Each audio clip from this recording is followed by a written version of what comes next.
Hello everyone, welcome to sleepy classes. और आज से हम शुरू करने वाले हैं एक सीरीज ऑफ केस लॉज जो हम डिस्कस करने वाले हैं इन वेरियस लेक्चर्स। ठीक है, तो इस जो इनिशिएटिव के थ्रू आपको यही पता लगेगा कि जो हमारी कॉन्स्टिट्यूशनल अमेंडमेंट्स हुई हैं उनके पीछे की एक्चुअल स्टोरी क्या है। तो शुरुआत करेंगे हम फर्स्ट कॉन्स्टिट्यूशनल अमेंडमेंट ऑफ 1951, जिसमें शंकरी प्रसाद वर्सेस यूनियन ऑफ इंडिया के केस को हम करेंगे डिस्कस। तो देख लेते हैं कि इस केस में हम पढ़ेंगे क्या। तो इस केस में सबसे पहले हम चर्चा करेंगे amending power of the constitution of India, यानी कि article 368 of the constitution of India ने पावर दी है पार्लियामेंट को कि वो कॉन्स्टिट्यूशन को अमेंड कर सके, उसके ऊपर हम करेंगे चर्चा। सेकेंडली, जो हमारा बेसिक स्ट्रक्चर डॉक्ट्रिन है जिसको हमने ले डाउन किया था केशवानंदा भारती केस में 1973, उसके रिगार्डिंग बहुत सारे सीरीज ऑफ इवेंट्स हुए थे जिस वजह से वो स्ट्रक्चर ले डाउन किया था। तो ये जो हमारा पहला केस है शंकरी प्रसाद वर्सेस यूनियन ऑफ इंडिया, इसी केस ने आप कह सकते हो नींव रखा हमारा बेसिक स्ट्रक्चर डॉक्ट्रिन को लेके। तो डिस्कस करते हैं इस केस में एक्चुअली में हुआ क्या था।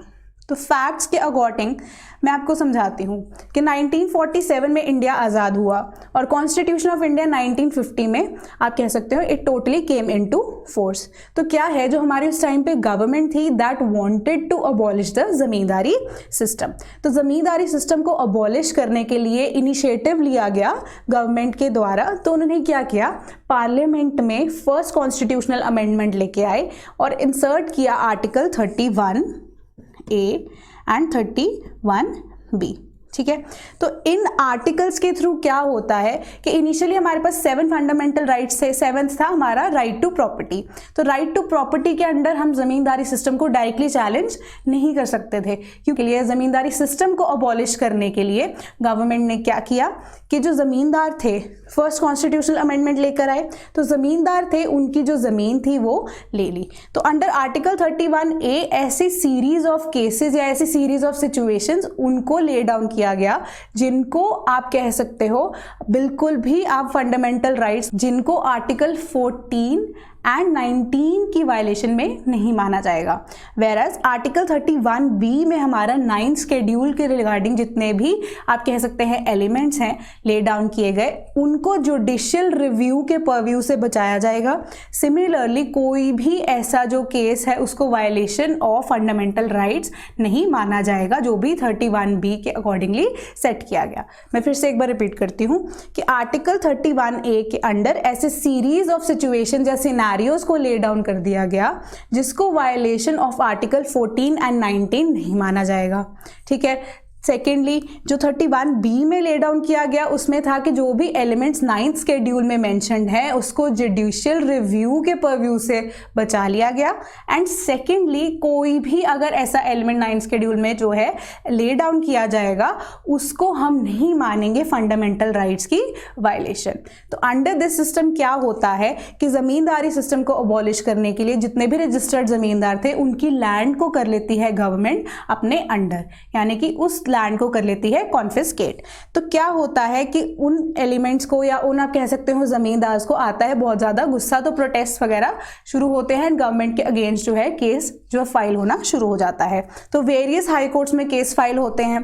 तो जो हाई कोर्ट्स हैं उन्हीं की ही ओपिनियन में डिफरेंस दिखना शुरू हो गया, यानी कि हाई कोर्ट ऑफ पटना है, उन्होंने क्या ले डाउन किया कि ये जो हमारा फर्स्ट कॉन्स्टिट्यूशनल अमेंडमेंट है इसको ही अनकॉन्स्टिट्यूशनल कर दिया गया डिक्लेयर। वेराज जो हमारे high court of Allahabad and Nagpur है, उन्होंने क्या कहा कि ये जो है हमारी constitutional amendment that is very much correct and parliament जो है वो बहुत ज्यादा सक्षम है, is very well equipped under article 368 के वो कॉन्स्टिट्यूशनल अमेंडमेंट्स को लेकर आ सके हैं with regards to fundamental rights as well. तो फंडामेंटल राइट्स की वायलेशन के रिगार्डिंग अगर आपको कुछ भी ऐसा लगता है the case needs to be further discuss. तो फंडामेंटल राइट्स वायलेशन का केस था, तो डायरेक्टली सुप्रीम कोर्ट के पास भी गया ये केस, सुप्रीम कोर्ट के परव्यू में ये आया।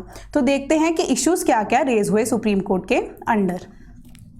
तो सुप्रीम कोर्ट के अंडर ये इशू रिलीज हुए या रेज किए गए कि जो फर्स्ट कॉन्स्टिट्यूशनल अमेंडमेंट है हमारी, क्या वो बिल्कुल सही है या नहीं, यानी कि आर्टिकल 31A और आर्टिकल 31B जो है उसको अगर इंक्लूड किया गया है तो क्या वो एक्चुअली में वैलिड है या नहीं। सेकेंडली, वेराज जो पार्ट 3 हमारा फंडामेंटल राइट्स हमें प्रोवाइड करता है कॉन्स्टिट्यूशन, उसको अंडर आर्टिकल 368 पार्लियामेंट अमेंड कर सकता है या नहीं। थर्ड चीज कि जो वर्ड लॉ आर्टिकल 13 में प्रिवेल करता है उसका स्कोप क्या है, क्या वो कॉन्स्टिट्यूशनल अमेंडमेंट्स को भी इंक्लूड कर रहा है, कॉन्स्टिट्यूशनल लॉज को भी अमेंड कर रहा है, या सिर्फ ऑर्डिनरी लॉज तक ही सीमित है।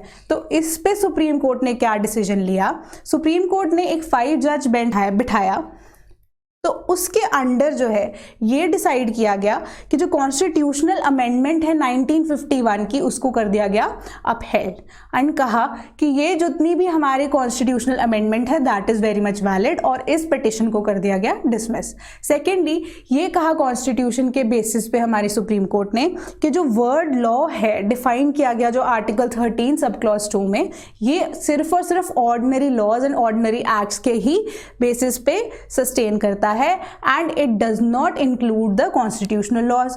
तीसरी चीज ये कह दी गई कि जो पार्लियामेंट है उसके पास पावर है अंडर आर्टिकल 368 के वो कॉन्स्टिट्यूशन को अमेंड कर सके and it can even amend the fundamental rights as well. तो इससे अब आगे जो एनालाइज क्या किया गया वो यही था कि कॉन्स्टिट्यूशन के बेसिस पे या जो हमारे सुप्रीम कोर्ट ने क्या डिसीजन दिया, सुप्रीम कोर्ट ने अप्रोच जो है वो अपनाई, वो थी हारमोनियस कंस्ट्रक्शन की, ठीक है, यानी कि पे सुप्रीम कोर्ट ने हारमोनियस कंस्ट्रक्शन को अपनाया।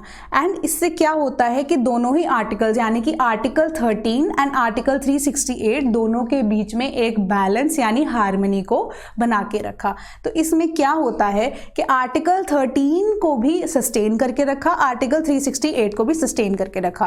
तो अब आप इस सिनेरियो को देखिए कि अगर अंडर आर्टिकल 13 अगर हम इंक्लूड कर देते कॉन्स्टिट्यूशनल लॉज तो क्या होता कि आर्टिकल 13 हमें यही कहता है कि जो लॉज जो हमारे फंडामेंटल राइट्स को या बेसिक हमारे कॉन्स्टिट्यूशन को हार्म करते हैं that will be declared null and void.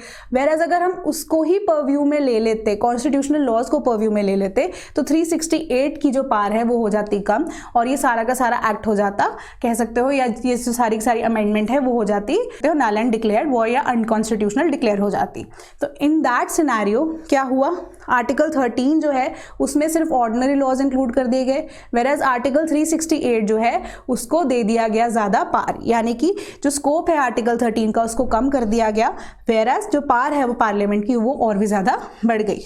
But ये कहा जा सकता है कि दोनों आर्टिकल्स के बीच में हार्मनी को बना के रखा गया, एक बैलेंस को बना के रखा गया। वेयरएज ये जो सिचुएशन थी, ये जो केस था, इसको आगे जाके ओवररूल कर दिया गया था in IC Golaknath versus state of Punjab. इस केस को हम डिस्कस करेंगे नेक्स्ट क्लास में। Till then thank you so much.